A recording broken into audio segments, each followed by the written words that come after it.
America और Russia दुनिया की दो ऐसी मिलिट्री सुपर पावर्स जिन्हें लेकर कहा जाता है कि अगर इन दोनों देशों में जंग हो जाती है तो पूरी दुनिया भी खत्म हो सकती है। पिछले कई दशकों से रूस और अमेरिका के बीच तीखी नोकझोंक होती आई है। आज जहां एक तरफ रूस अपने पड़ोसी देश यूक्रेन से लड़ रहा है, वहीं अमेरिका न सिर्फ नाटो के जरिए यूक्रेन का समर्थन कर रहा है बल्कि आए दिन रशिया पर दर्जनों सैंक्शंस भी लगा रहा है।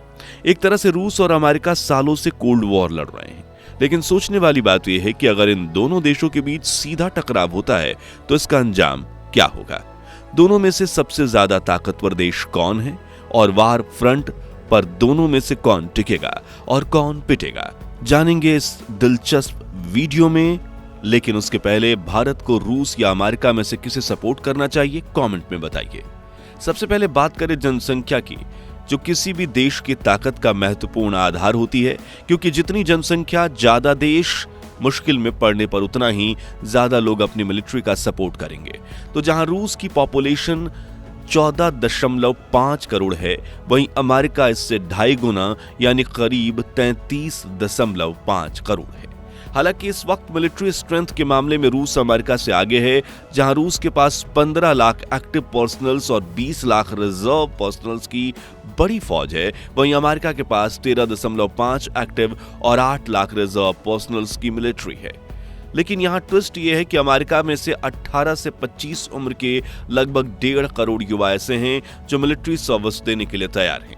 रूस दुनिया का 8वां सबसे अमीर देश है, जिसकी जीडीपी $2.2 ट्रिलियन है। इस जीडीपी का एक बड़ा हिस्सा यानी करीब $86 बिलियन रूस हर साल अपनी सेना पर खर्चता है, जबकि अमेरिका की जीडीपी से लेकर डिफेंस बजट तक हर मामले में वो दुनिया का नंबर 1 देश है।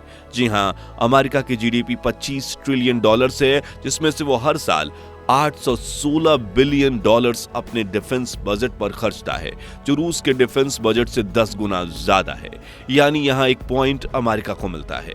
अब सबसे पहले एयरक्राफ्ट फ्लीट की बात करें तो आजकल युद्ध जमीन से ज्यादा आसमान में लड़े जाते हैं। तो ग्लोबल फायर पावर इंडेक्स 2024 के मुताबिक रसिया के पास टोटल 4,255 एयरक्राफ्ट का स्टॉक है, जिसमें 809 फाइटर जेट्स, 559 अटैक हेलीकॉप्टर्स और रूस के सबसे powerful advance stealth fighter jets Sukhoi Su-57, Su-35 और MiG-19 और MiG-25, जबकि अमेरिका के पास कुल 13,200 एयरक्राफ्ट्स की फ्लीट है, जिसमें 1,850 फाइटर जेट्स और 1,000 अटैक हेलीकॉप्टर। अमेरिका में F-35 लाइटनिंग II को दुनिया का सबसे एडवांस फाइटर जेट माना जाता है, यानी रूस से 3 गुना ज्यादा एयरक्राफ्ट्स होने की वजह से यह पॉइंट भी अमेरिका को मिलता है।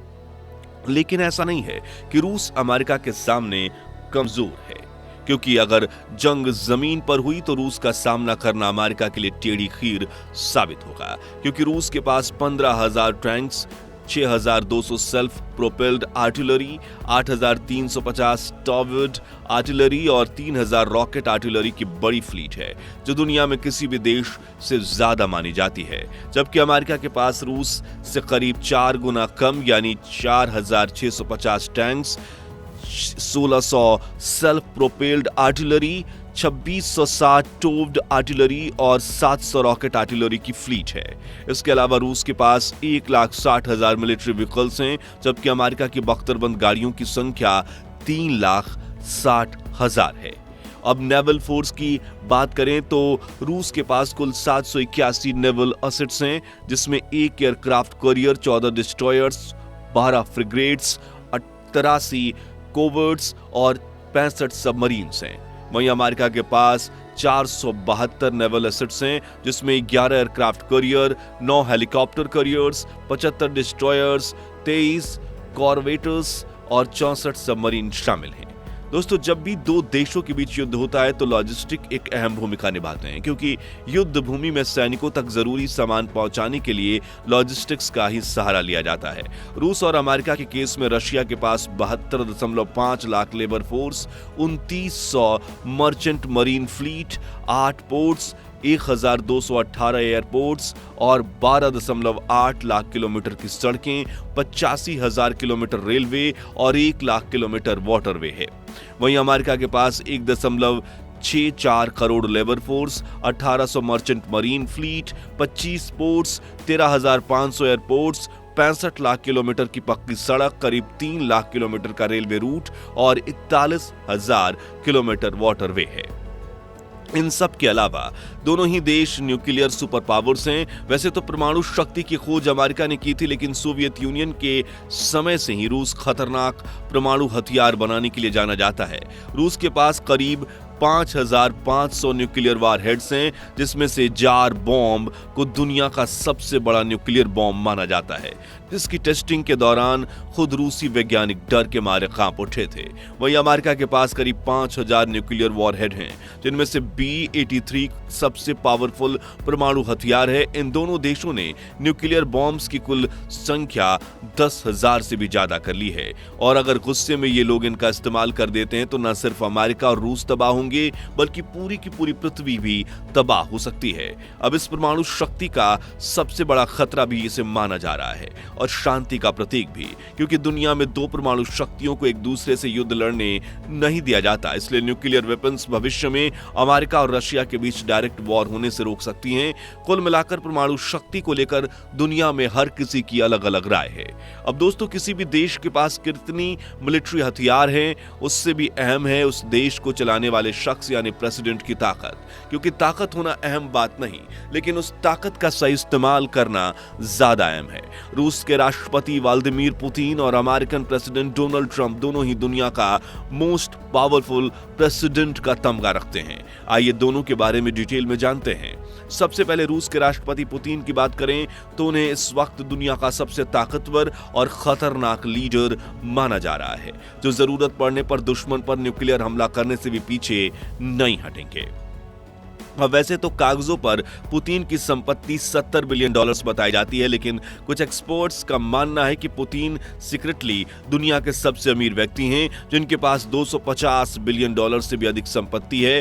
पुतिन के पास अपने प्राइवेट 43 एयरप्लेन्स हैं, 7,000 प्लस कार्स हैं और 10,000 करोड़ का लग्जूरियस मेंशन भी है, जहां हर चीजें सोने की है, यहां तक कि टॉयलेट भी गोल्ड से बना हुआ है।